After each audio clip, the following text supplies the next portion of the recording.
Let me give you a Bible philosophy that teaches how to get whatever you want. That's the title of the next set of notes. How to get whatever you want from the Bible.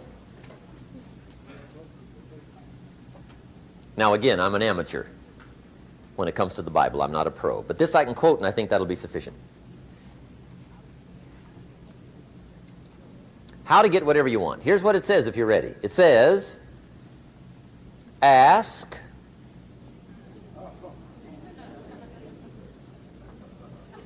that's it. End of notes. Ask. If there's one art in life to learn extremely well, that's got to be one of them. The art of asking. What does ask mean? Ask means, what do you want? And the formula is staggering. It says ask and what? A guy ought to look into that.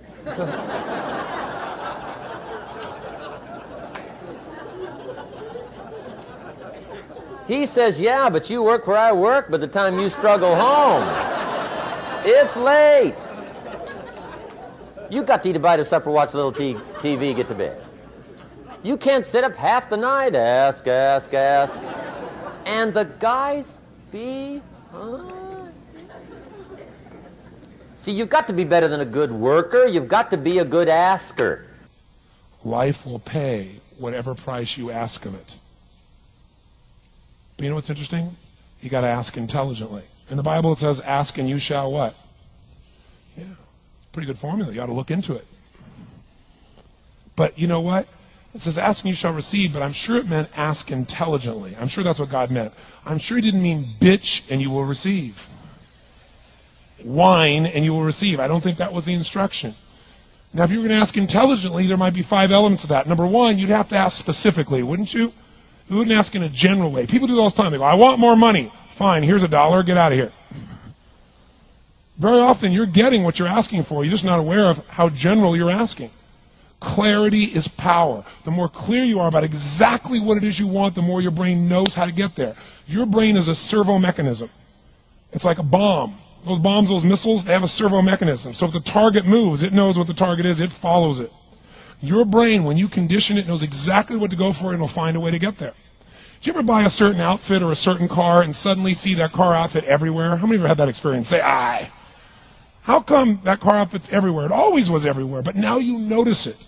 And the reason is because there's a part of your brain called the reticular activating system, the RAS. That part of your brain determines what you notice and what you don't notice. Your brain spends most of its time trying to make sure you don't notice because you'll go crazy if you notice everything. But when you decide what's most important to you, your brain goes after it. Everyone I know who's successful builds what I call an RPM plan. An RPM is built on the metaphor that the way to get from where you are to where do you want to go to the fastest is you got to build power, like in a car, RPMs. And the R stands for they know the result they're after. They know what they want precisely. If you don't know exactly what you want or you let yourself get beyond that into something general, you're not going to achieve it. Clarity is power. You got to know the specific result you're after. What do you want? If you can't answer that question right now in your personal life, in your body, in your relationships, in your finances, in your spirituality, then you're not going to be as fulfilled as you want to be. Now let me give you 3 key points on asking and receiving. This can do it. Number 1, asking is the beginning of receiving.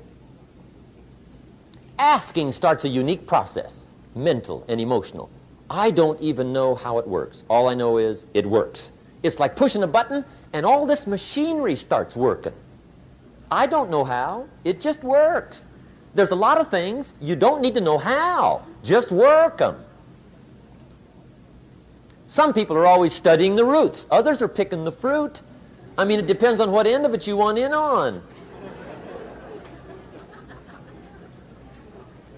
Asking is the beginning of receiving, so start the process. Here's number 2. Receiving is not the problem. Receiving is automatic. Now, if that's true, receiving is not the problem, what's the problem? Failure to ask might be one of your major problems. I don't know. Check it out. The guy says, oh, now I see it. I got up last year and hit it every day. but there's not a scrap of paper with my goals on it. Good worker, poor asker. So you got to change that. Here's number 3. Receiving is like the ocean. There's plenty, especially in California. It's like an ocean here.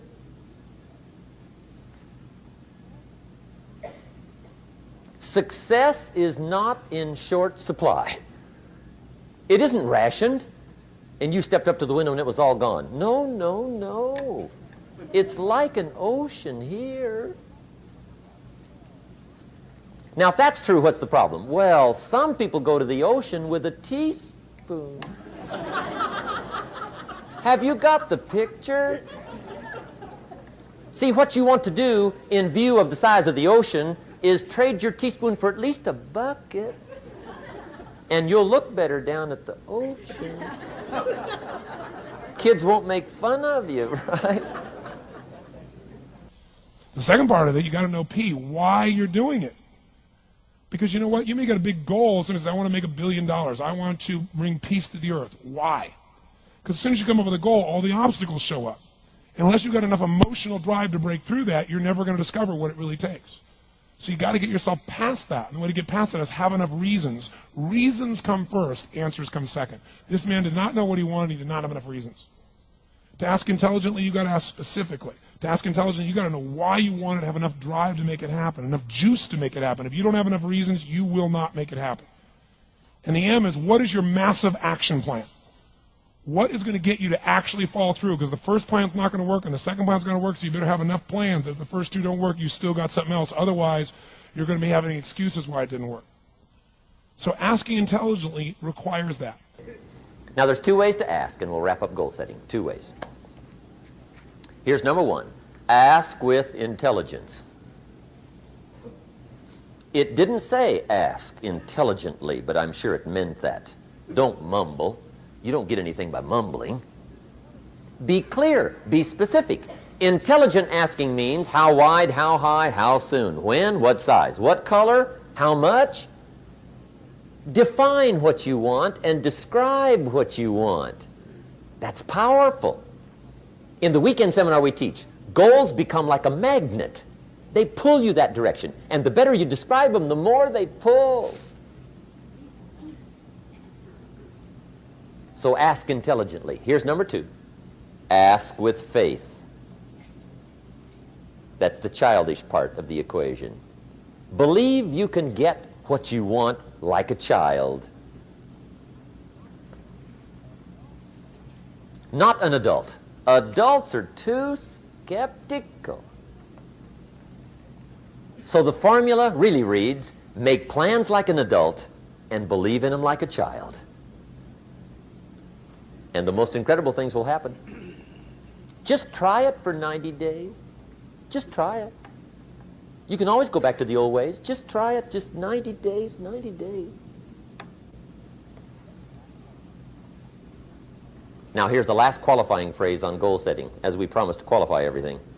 And it simply goes like this. Remember, you won't get everything you want.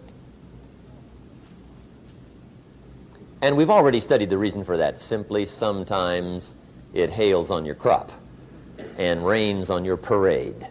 It's that kind of planet. So you won't get everything you want, but if you will work this goal-setting formula, you can get plenty for wealth and happiness.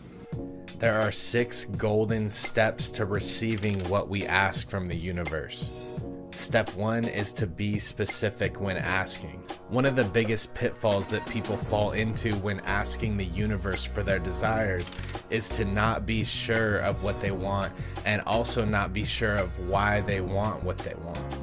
You might ask the universe to be rich, but what does being rich mean to you?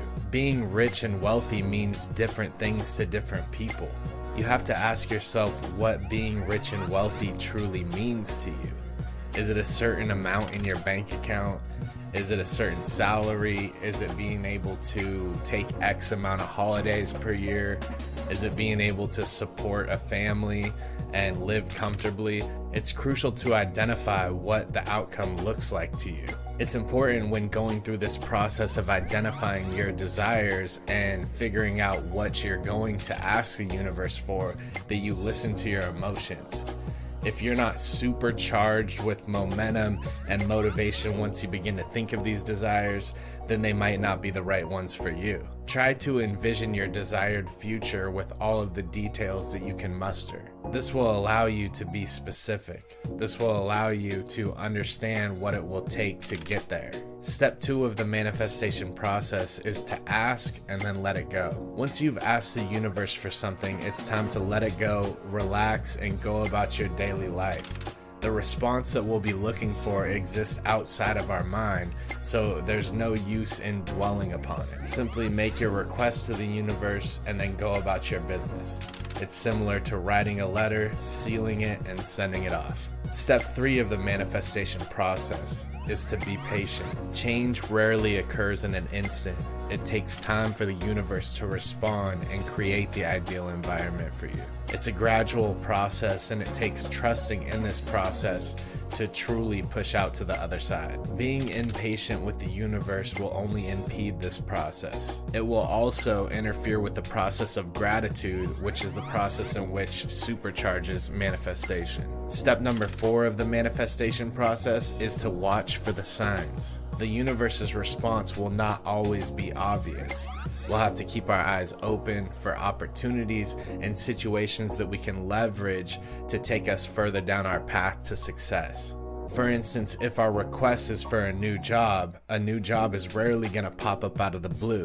We must tune our thought frequencies to be more aware of the opportunities in front of us. Also, during the process of being aware of opportunities, realize that we must continue to take actions forward. Remember that opportunity favors action. We must keep our momentum going forward and keep taking one step at a time towards our ultimate desires. We must take advantage of the opportunities that come across and then work them and figure out quickly if they're serving us or not. It's through this process of trial and error that we'll truly find the right path for us. Step 5 of the manifestation process is to trust that the universe will know what's right for you. Oftentimes, the environments and the situations that the universe presents to us doesn't directly align with what we first set out to do, but it ends up being what was truly right for us. For example, think of an individual that wants to change the world, who has high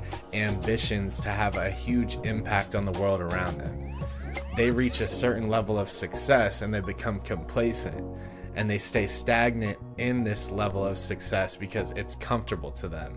The universe will then make the situations uncomfortable for that person in order to push them to fulfill their true potential that they know that they always had and that they carried within themselves. Sometimes what we think is the ideal situation and what truly is are two different things. Trust that the universe will always work in your favor and put you where you are supposed to be. Step 6 of the manifestation process is to be thankful. When you receive certain signs and opportunities from the universe that align with your true purpose, remember to get into a state of gratitude and communicate to the universe that you're thankful for that. This will supercharge the manifestation process, and it will also solidify and clarify what it is you truly want so that you can renew and ask again. Repeating steps 1 through 6 of this manifestation process is how you truly step up the ladder of success and fulfillment in life, and you become a captain of your ship and a navigator of your life purpose. Thanks for coming by today. Watch this video next if you want to stick around, and I'll see you guys in the next one.